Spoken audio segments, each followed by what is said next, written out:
Hi, my name is Sarah Hinkle, and I'm a senior associate with Fletcher, Hildreth, a nationally known broadcast law firm based in the Washington, D.C. area. This video is the latest video in the Mentoring and Inspiring Women in Radio Legal Education video series. This series highlights issues that lawyers and women in media careers may encounter, and today we'll be providing an overview of biennial ownership reports. The FCC's rules require broadcasters to file ownership reports every 2 years. 2023 is the end of the 2-year cycle, so ownership reports will be due in October. How do you file? Like many FCC forms, ownership reports are filed in LMS. Who has to file?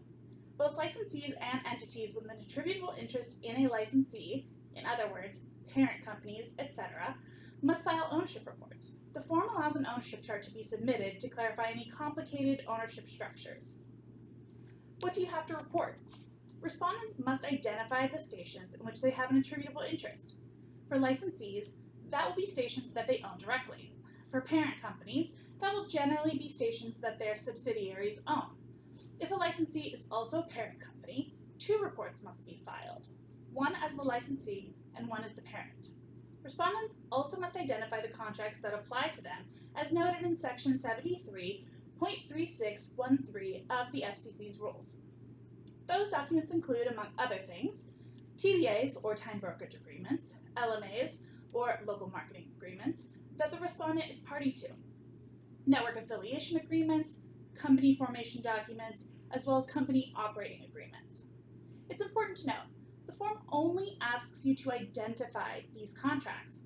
They do not have to be provided in the report, but if the FCC asks for copies, be prepared to provide them.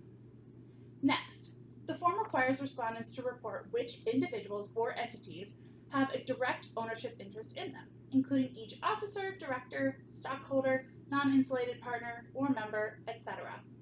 For each of these entities or individuals, you must report their percentage of ownership interest, contact information, and if they're an individual, demographic information about that person.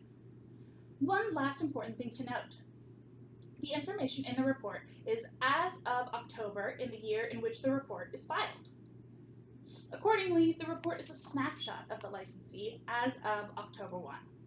I trust this video was helpful. For more information on this or other topics, check out our blog at comlawblog.com or our firm's YouTube page. Feel free to call or email me with any questions at the contact information on your screen. Thank you.